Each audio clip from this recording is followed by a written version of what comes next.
Como seres humanos, estamos atrapados en medio de una gran controversia. Es una batalla de la que ninguno de nosotros puede escapar. En todas las escrituras, Dios está constantemente derrotando los propósitos del enemigo. Jesús mostró su autoridad sobre la creación y las fuerzas del mal en la cruz del Calvario. Justo antes de su retorno al cielo, volvió a comisionar a sus seguidores y en Pentecostés dio poder para extender las fronteras de su reino celestial. Jesús ganó la victoria decisiva en la cruz. El desafío siempre ha sido ¿dónde ponemos nuestra lealtad? Aunque la elección debería ser fácil y obvia, no lo es. La batalla por nuestros corazones y mentes continúa. Nuestra esperanza y oración es que este medio revelen algunos de estos engaños y así nos ayuden no solo a escoger a Cristo, sino a permanecer con Él y a preparar a un pueblo para su segunda venida que reflejen su imagen moral.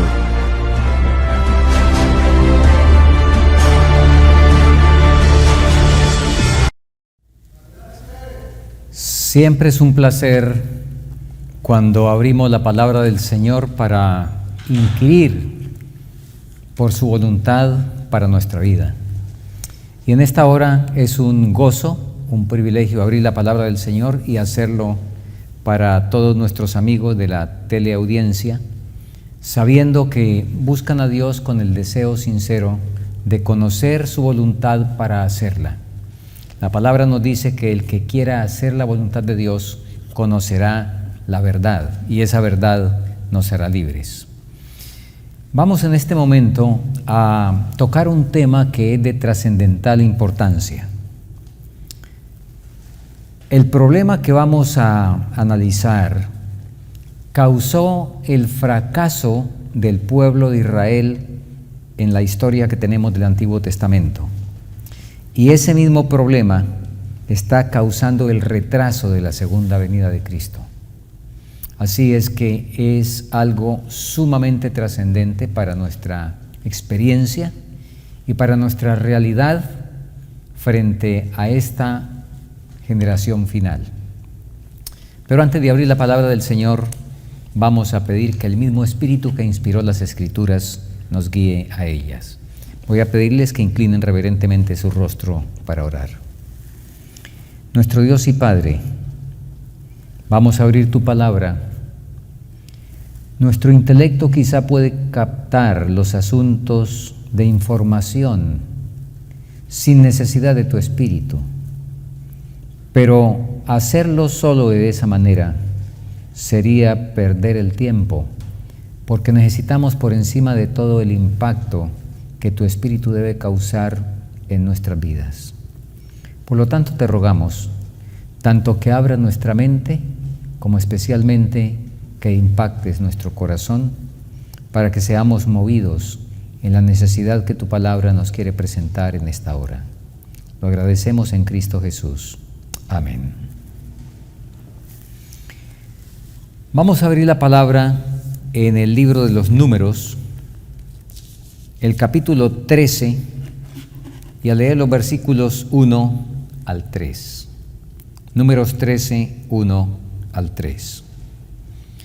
Y Jehová habló a Moisés diciendo: Envía tú hombres que reconozcan la tierra de Canaán, la cual yo doy a los hijos de Israel. De cada tribu de sus padres enviaréis un varón, cada uno príncipe entre ellos.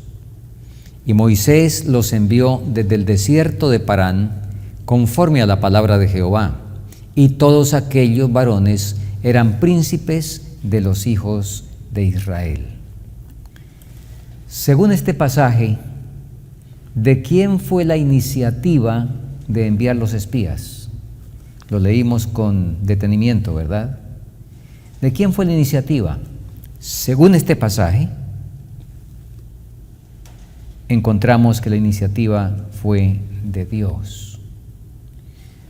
Pero vamos a leer otro texto exactamente que nos relata el mismo incidente, y esta vez lo vamos a leer de Deuteronomio, el capítulo 1, y a partir del versículo 19 y hasta el 23.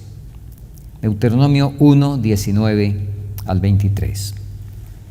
Y salido de Horeb anduvimos todo aquel grande y terrible desierto que habéis visto, por el camino del monte del Amorreo, como Jehová nuestro Dios nos lo mandó, y llegamos hasta Cades Barnea. Entonces os dije, habéis llegado al monte del Amorreo, el cual Jehová nuestro Dios nos da. Mira, Jehová tu Dios te ha entregado la tierra. Sube y toma posesión de ella, como Jehová el Dios de tus padres ha dicho. No temas ni desmayes. Y vinisteis a mí todos vosotros y dijisteis, notemos bien, y vinisteis a mí todos vosotros y dijisteis, enviemos varones delante de nosotros, que nos reconozcan la tierra, y a su regreso nos traigan razón del camino por donde hemos de subir y de las ciudades a donde hemos de llegar. Y el dicho me pareció bien, y tomé 12 varones de entre vosotros, un varón por cada tribu. Muy bien. ¿Qué acaban de notar ustedes? Según este pasaje, ¿de quién fue la iniciativa de enviar los espías? Muy claramente nos dice el versículo 22, y vinisteis a mí, todos vosotros, y dijisteis, enviemos varones delante de nosotros que nos reconozcan la tierra. Números nos dice que la iniciativa fue de Dios. Deuteronomio nos dice que la iniciativa fue del pueblo. ¿De quién fue entonces? Déjenme comentarles. De manera básica, la iniciativa no fue ni de Dios ni del pueblo, sino de Satanás. Por supuesto, el pueblo se alió con Satanás. La idea fue de Satanás y usó los temores, la falta de fe, la falta de confiar en la palabra de Dios que el pueblo tenía, para justamente ir más allá en un camino que ellos habían venido transitando desde que salieron de Egipto. Voy a leer de la inspiración en Patriarcas y Profetas, la página 360, donde nos confirma esto y nos dice: 11 días después de abandonar Horeb, la hueste hebrea acampó en Cádiz, en el desierto de Parán, cerca de la frontera de la tierra prometida. Allí el pueblo propuso que se enviaran espías a reconocer el país. Moisés presentó el asunto al Señor y le fue concedido el permiso, con la indicación de elegir para este fin a uno de los jefes de cada tribu. El pueblo fue el que visiblemente habló. Moisés le presentó el asunto al Señor. El Señor, conociendo el corazón del pueblo, dijo: está bien. Y queriendo hacerlo mejor dentro del marco de ellos, el Señor le indicó a Moisés que eligiera con ese fin a uno de los jefes de cada tribu. Ahora, yo pregunto, ¿necesitaban mandar espías? ¿Qué había dicho Dios? Si ustedes notaron de una manera muy interesante, el versículo 21 del Deuteronomio 1 que leímos, nos dice que Dios o Moisés le dijo al pueblo: mira, Jehová tu Dios te ha entregado la tierra, te la ha entregado, suba y toma posesión de ella, te la ha entregado. Interesante, pasado perfecto. Todavía no habían entrado físicamente y aquí nos dice Jehová la ha entregado. ¿Por qué? Porque en Dios las promesas son seguras, sí y amén, no hay falla. Si nosotros cumplimos la pequeña parte que tenemos, las promesas de Dios son seguras, es un hecho, se da como un hecho, no interesa si el evento físico se va a cumplir mañana, dentro de 5 años o dentro de 200 años. ¿Qué nos dice Apocalipsis 13? que desde cuando fue ofrecido el cordero, ¿lo recuerdan? Nos dice que el cordero fue ofrecido o inmolado desde el principio del mundo. Pero físicamente no fue así. Físicamente todos sabemos que eso ocurrió en el año 31. Pero es una manera de que nosotros veamos cómo Dios quiere que confiemos en Él y sus promesas son sí y amén.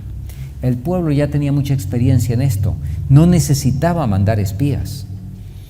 Nosotros nos hemos acostumbrado a pensar que las estrategias de Dios tienen posibilidad de fallar y por eso nosotros ideamos nuestras propias estrategias para ayudar a Dios en lo que posiblemente a Él se le pasó por alto. Pero esa tendencia a racionalizar sencillamente nos lleva por un camino desastroso. Ahora, cuando Israel llegó a la frontera, ya Dios había explorado el terreno. ¿Él conocía a Canaán? Por supuesto. Ahora, eso que se aplicó con ese pueblo es igual que con nosotros. Dios sabía que usted y yo íbamos a aparecer en este planeta y Él trazó planes muy específicos. Él no está tomándole por sorpresa nuestra aparición y a ver qué inventa para nosotros. La palabra nos dice en Efesios 2:10, porque somos hechura suya, creados en Cristo Jesús para buenas obras, las cuales Dios preparó de antemano, Efesios 2:10, las cuales Dios preparó de antemano para que anduviésemos en ellas. Ahí está. No hay ninguna improvisación en Dios. A Dios no le toma por sorpresa lo que acontece en este planeta. Nosotros encontramos que respecto a esa tierra de Canaán, si retrocedemos al capítulo 12 de Génesis, siglos antes, resulta que Dios ya había dicho a Abraham que esa tierra de Canaán sería para su posteridad. Muy interesante. Y revisemos el capítulo 15 de Génesis, porque ahí encontramos unos elementos muy interesantes, donde Dios promete a Abraham un hijo, y entonces le da la promesa, versículos 16 en adelante, en la cuarta generación volverán acá, porque aún no ha llegado a su colmo la maldad del amorreo. Dios le promete la tierra de Canaán. Así es de que la promesa no fue cuando lo sacó de Egipto, había sido dada a Abraham. Planes trazados, como leímos en Efesios, con anterioridad para que anduviésemos en ellos. Muy bien. Volvamos a Números capítulo 13. Y encontramos ahí que Moisés le hace unas recomendaciones a los espías. Les hace unas recomendaciones y les dice ahí lo siguiente, versículo 19, leamos desde el 17 para tomar todo el contexto. Números 13, 17. Los envió pues Moisés a reconocer la tierra de Canaán, diciéndoles: subid de aquí al Negev y subid al monte, y observar la tierra cómo es, y el pueblo que la habita, si es fuerte o débil, si poco o numeroso. ¿Cómo es la tierra habitada, si es buena o mala?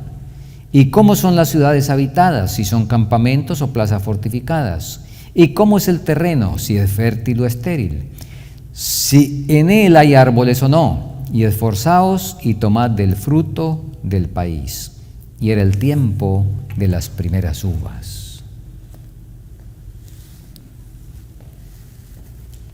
¿Por qué Moisés les hace estas recomendaciones?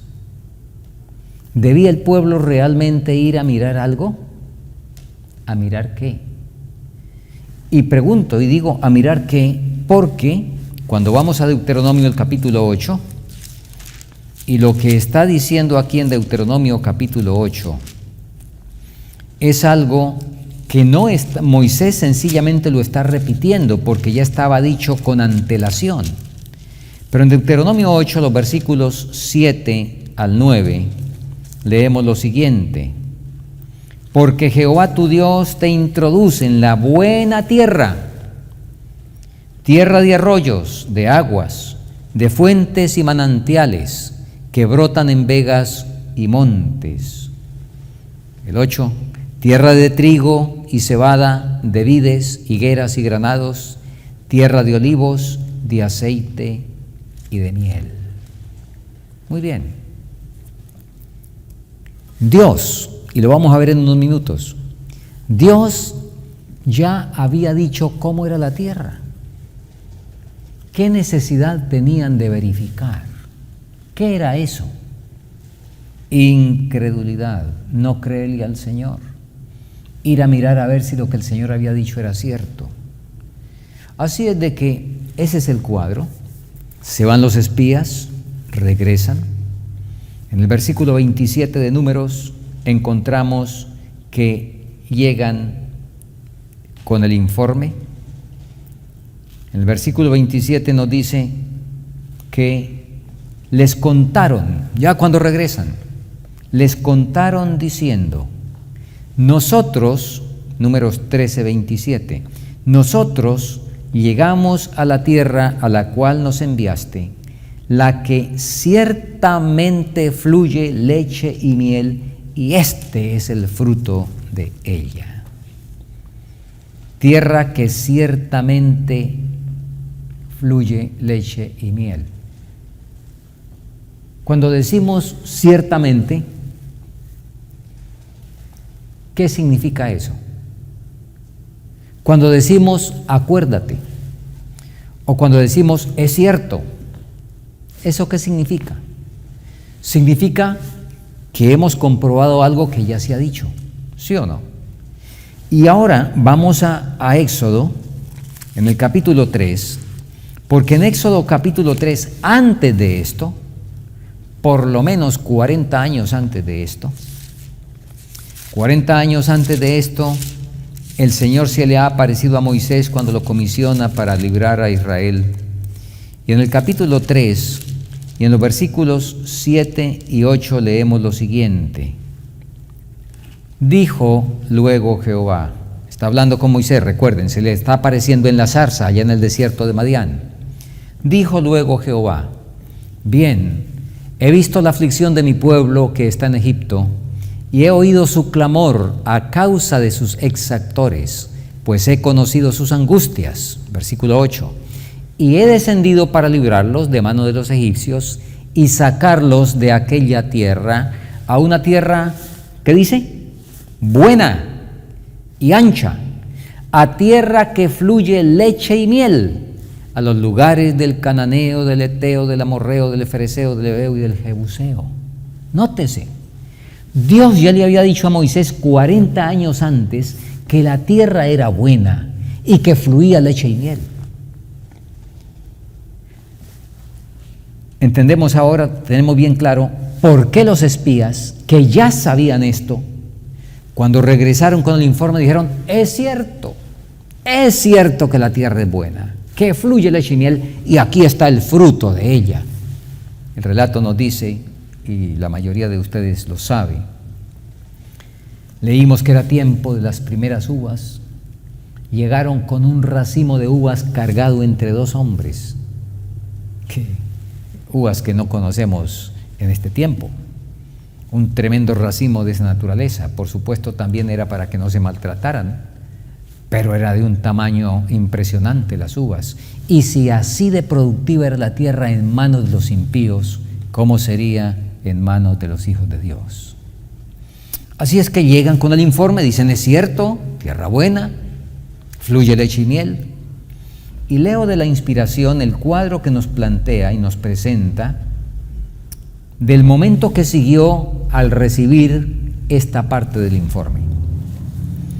El pueblo se llenó de júbilo ante la posibilidad de entrar en posesión de una tierra tan buena, y escuchó atentamente los informes presentados a Moisés para que no se le escapara una sola palabra. Nosotros llegamos a la tierra a la cual nos enviaste, dijeron los espías, la cual ciertamente fluye leche y miel, y estos son sus frutos. Números 13, 17 al 33. Y luego sigue diciendo, el pueblo se llenó de entusiasmo, ansiaba obedecer la voz del Señor e ir inmediatamente a tomar posesión de la tierra. Punto. Nótese esta primera parte y este primer cuadro. Se llenaron de júbilo. El informe empezó bien, pero ahora el informe cambia. Y luego de estos datos que inspiraban entusiasmo, ahora los espías pasan a la incredulidad. No eran los espías los que habían dado el primer paso de incredulidad. El pueblo, Israel, ya había dado el primer paso en la incredulidad al enviar a los espías.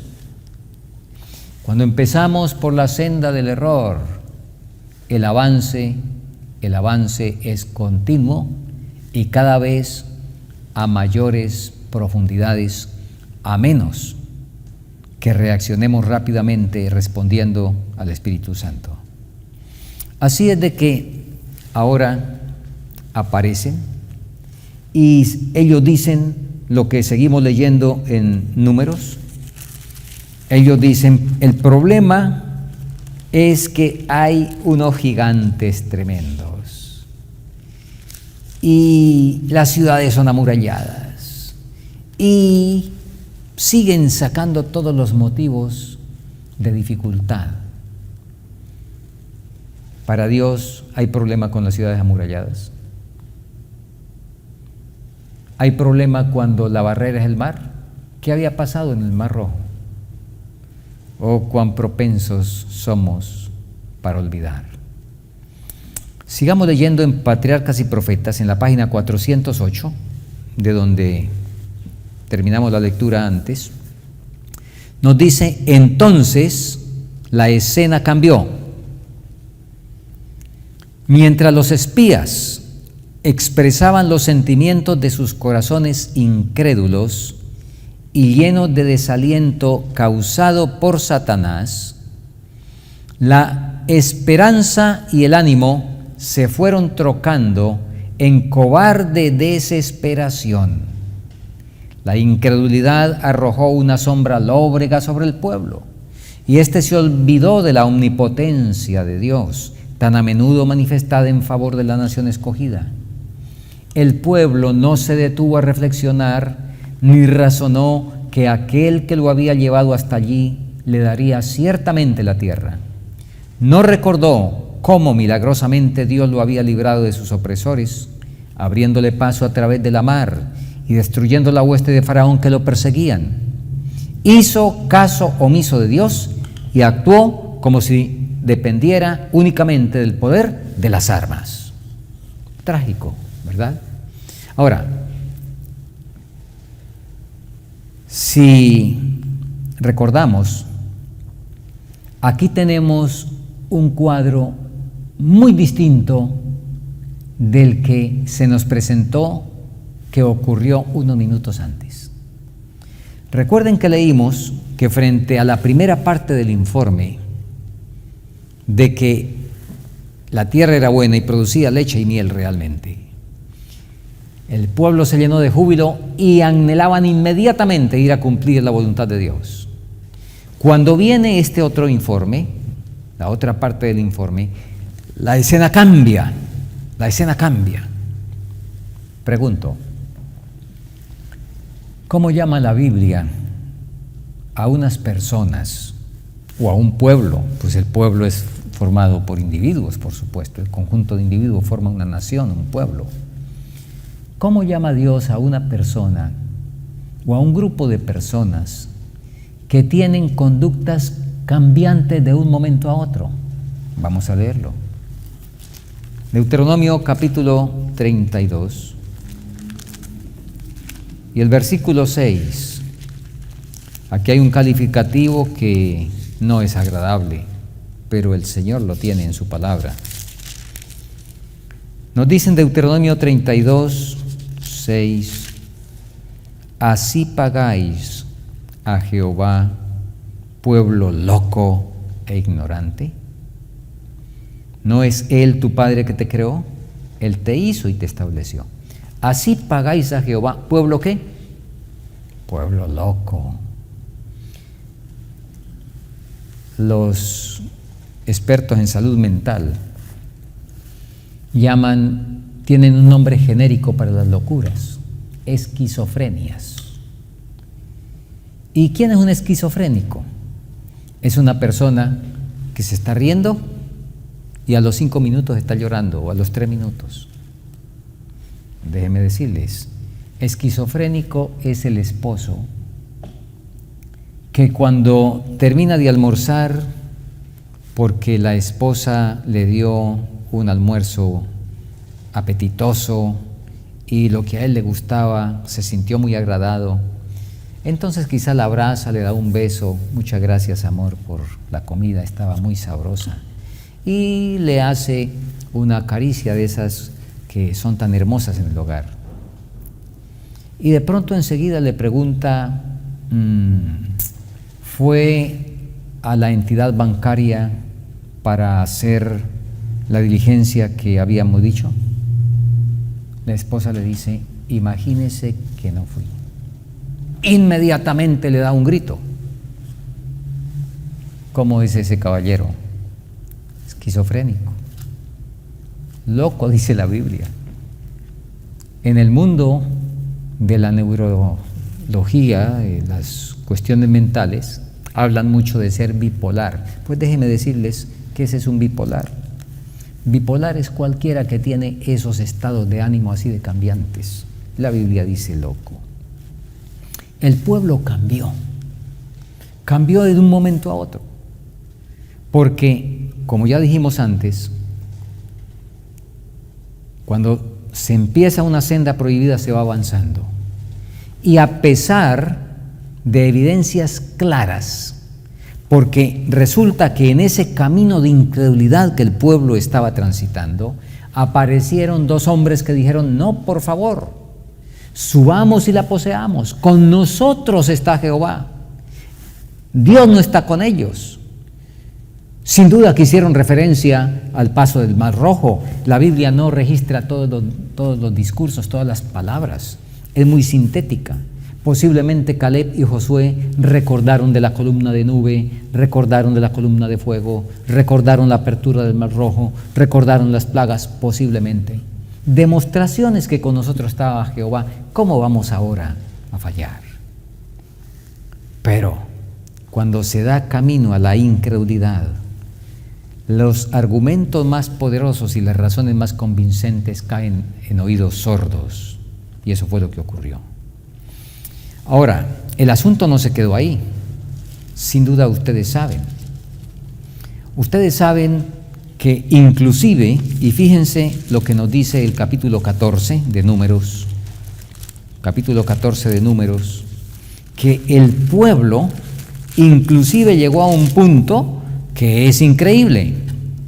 Versículo 1: entonces toda la congregación gritó y dio voces, y el pueblo lloró aquella noche. Quizá hago aquí una pausa para destacar un poco más el plan de Dios en la conquista de Canaán. Dios había dado tremenda seguridad y aún les había revelado qué armas tenía pensado usar en la conquista de Canaán. Sin duda que muchos de ustedes lo han leído. Cuando nosotros leemos en Éxodo capítulo 23, se promete la presencia divina y la compañía en esa entrada a Canaán, y nos dice las armas que Dios pensaba a usar. Fíjese en el versículos 27 y luego en el 28. Éxodo 23. Yo enviaré mi terror delante de ti y consternaré a todo el pueblo donde entres y te daré la cerviz de todos tus enemigos. Y ahora vienen las armas. Enviaré delante de ti, ¿qué cosa? La avispa, que eche fuera al heveo, al cananeo, al eteo, delante de ti. ¿Cuáles armas iba a usar el Señor? ¿Leímos? Las avispas. Interesante. Enfrentar a un gigante de 4 metros, como eran los somsomeos, los gigantes que vieron los israelitas, y tenían razón humanamente hablando. Enfrentar a un gigante como Goliat, que según la inspiración medía 3,70 y cuya armadura era de hierro, estaba protegido con hierro, etc. ¿Cómo se le enfrenta a alguien de 1,80 a otro de 3,70? Pero Dios dijo que lo haría con avispas. Y es muy interesante, y siempre me pregunto, y la respuesta por supuesto que la Biblia la da en su totalidad: ¿por qué es que al ser humano le cuesta tanto creer en los métodos sencillos de Dios? Porque en los métodos sencillos de Dios no hay ninguna gloria humana, y el hombre no puede ser condecorado, y no puede ser exaltado, y no se le pueden hacer monumentos. Imagínense ustedes, ¿a quién se le hace monumento en la apertura del Mar Rojo? ¿A quién? ¿Recuerdan la caída de Jericó? Dios les dijo que se pusieran a dar vueltas y que el último día, después de dar 7 vueltas, gritaran. Y cuando gritaran se cayeron los muros. ¿Es que esa es la fórmula para hacer demoliciones? Entonces, cuando tenga una demolición, pues usted consiga unos cuantos que griten a ver si se caen los muros o lo que tenga que demoler. Interesante. ¿Cómo fue que ganaron los 300 de Gedeón la batalla? ¿Con qué armas? Imagínense ustedes. La confianza en Dios, la fe en Él, el creer en su palabra, confiar en sus promesas. Pero esas cosas no traen ninguna gloria humana. Entonces el ser humano, lamentablemente, cuando se ha separado de Dios, cuando está en el camino del yo, en aquello en lo cual no haya figuración, es como me dijeron unos muchachos en alguna ocasión, es como una sopa sin sal. Recuerdo cuando en una ocasión salí con unos muchachos a una actividad recreativa. Llegamos a un lugar, era caminando por unas montañas, pero llegamos a un lugar donde había una cancha de básquetbol. Yo tenía muy claro que la competencia es ministerio o misterio de iniquidad. Fue lo que Lucifer empezó en el cielo. Así es de que vamos a hacer un poco de ejercicio. Y algunos muchachos, los más hábiles, se juntaron en un equipo, ellos los hábiles, porque propusieron que ahora cada equipo que perdiera iba saliendo. Ellos se aseguraron así jugar todo el tiempo. Les dije, no, aquí vamos a jugar todos. A ver cuántos somos, nos repartimos en tantos equipos, cada 2 equipos juegan tantos minutos y terminan. Bueno, ya no les gustó mucho porque ahora les iba a tocar ser igual a todos. Y cuando se empezó, hicieron la primera cesta, dijeron 2. Yo les dije, ¿2? ¿2 de qué? No, 2 puntos. Aquí no hay puntos. Aquí nadie va a ganar ni nadie va a perder. Estamos haciendo ejercicio. Estamos haciendo las flexiones para que el cuerpo, los músculos se estiren. Aquí todos ganamos, aquí nadie pierde. Así es de que aquí no hay conteo de nada. Uy, eso es como una sopa sin sal. Oh, sí. Claro, cuando yo no le gano a otro, cuando yo no me impongo sobre otro, cuando no soy más fuerte que otro, entonces para el yo, para el ego, eso es una sopa sin sal. Aquí los israelitas querían una sopa pero con sal.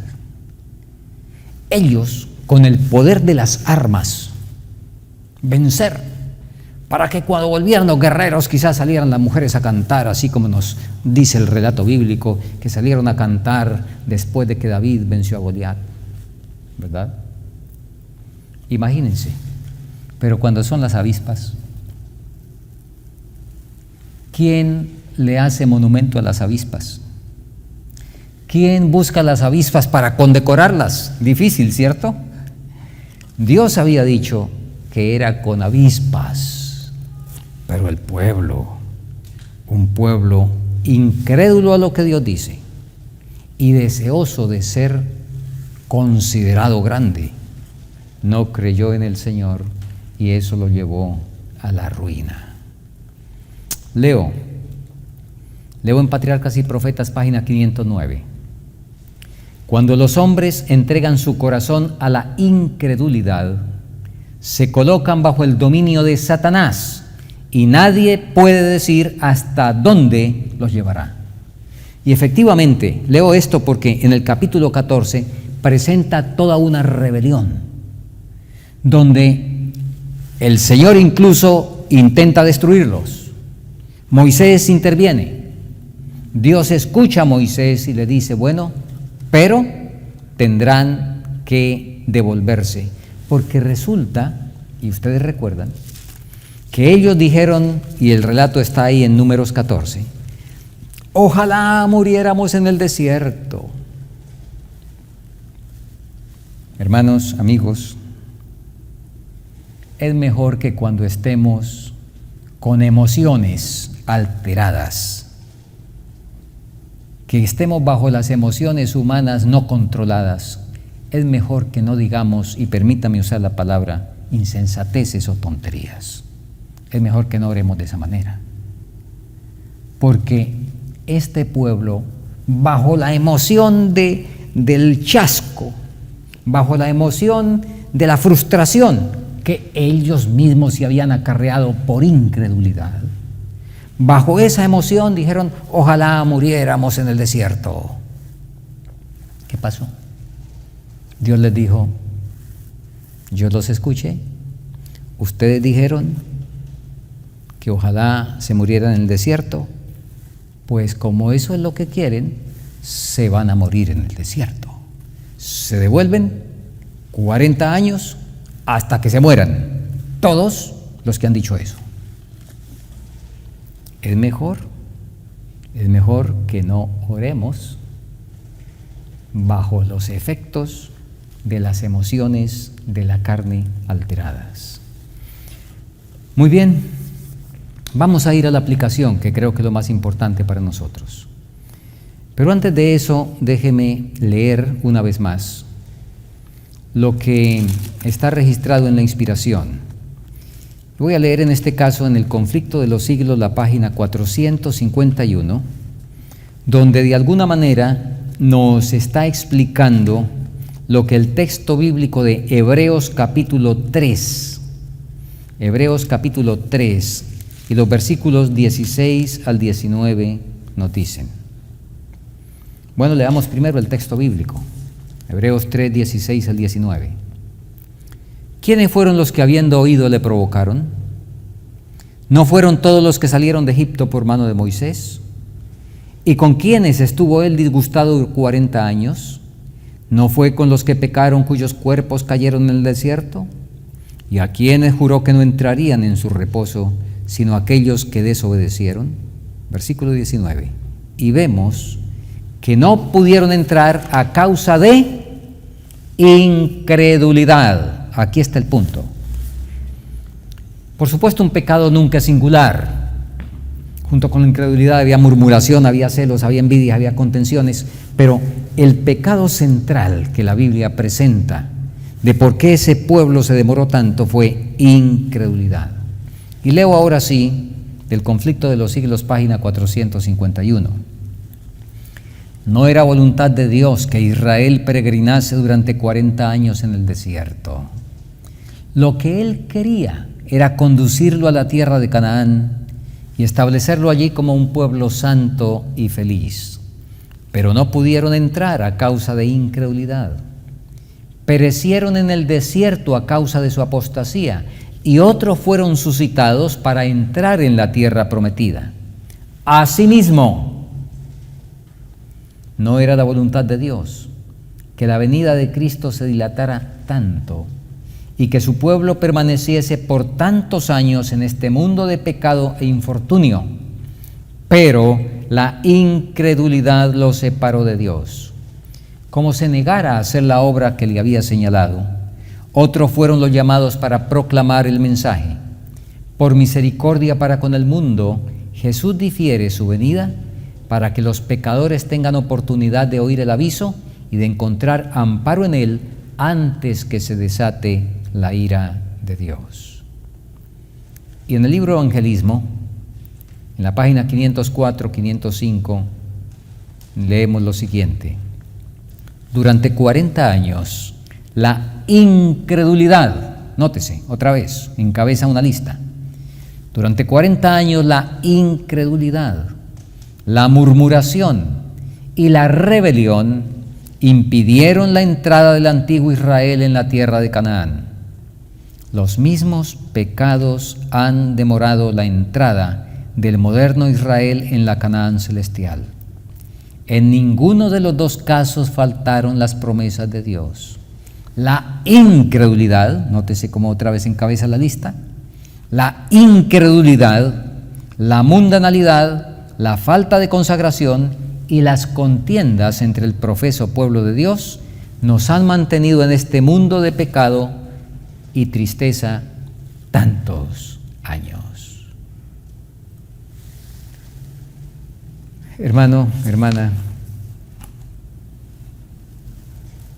preguntémonos. De hecho, me pregunto, ¿soy incrédulo? Yo necesito orarle al Señor, como aquel padre que tenía tremenda necesidad, pero que tenía problemas para creerle a Jesús. Señor, ayuda mi incredulidad. ¿Somos incrédulos? Podríamos dar muchos ejemplos, pero quizá un par.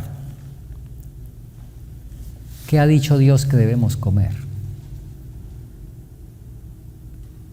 ¿No ha dicho el Señor que Génesis 1:29 y luego agregado 3:17 es la dieta que Dios dio?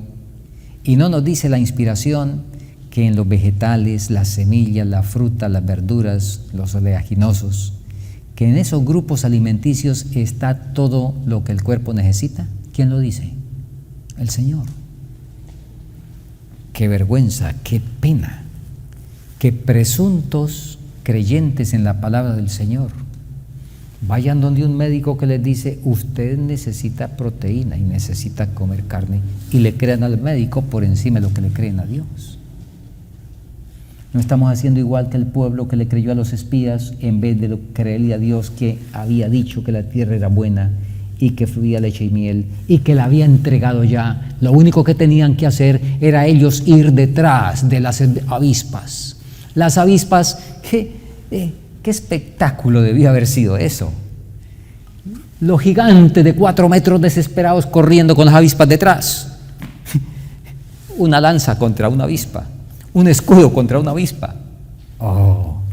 Y el pueblo de Israel detrás, sencillamente tomando posesión de las casas ya listas, de los cultivos ya listos. Pero la incredulidad, igual que la nuestra, perdón, no igual. Ellos demoraron 40 años. Haga usted las cuentas. Nosotros tenemos desde 1844. O si quiere hacer la cuenta de 1863, de cuando la quiera hacer, haga la cuenta. A ver si hemos hecho peor o no. 4 veces peor que ellos hemos hecho. Tampoco creemos. Y todo el que no crea se quedará aquí en esta tierra. Necesitamos creerle al Señor. Si el Señor dice que la espinaca es buena, entonces creerle. Si ha dicho que no nos afanemos como los gentiles, entonces creerle. Si ha dicho que está con nosotros en la tormenta o en la calma, entonces creerle. ¿Por qué es que los supuestos cristianos, cuando tienen una caída económica, se deprimen? Pues no creen al Señor.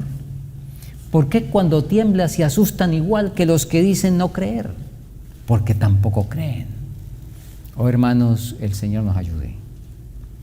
Creámosle al Señor, creámosle a su palabra, creamos al fiel y verdadero, creamos al Todopoderoso que nunca ha fallado y que tiene todo el poder para cumplir todas y cada una de las promesas que ha hecho.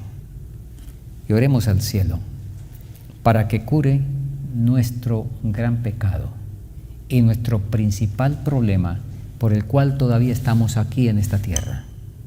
Unámonos con ese Padre, con toda honestidad, con toda sinceridad. Unámonos con ese padre de familia que le dijo: Señor, ayuda mi incredulidad. Y cuando salga ese gemido, ese pedido de lo profundo del corazón, entonces recibiremos el milagro de la curación del Hijo que recibió él. Recibiremos el milagro de que ahora empezamos a creer y empezamos a vivir una vida distinta al estar confiados en Dios, creyendo que es fiel y cumple todas sus promesas. Que esa sea tu experiencia, es mi oración. El Señor te bendiga.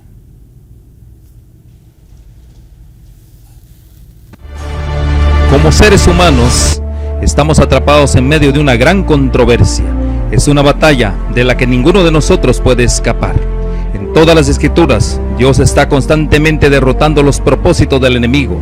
Jesús mostró su autoridad sobre la creación y las fuerzas del mal en la cruz del Calvario. Justo antes de su retorno al cielo, volvió a comisionar a sus seguidores y en Pentecostés dio poder para extender las fronteras de su reino celestial. Jesús ganó la victoria decisiva en la cruz. El desafío siempre ha sido ¿dónde ponemos nuestra lealtad? Aunque la elección debería ser fácil y obvia, no lo es. La batalla por nuestros corazones y mentes continúa.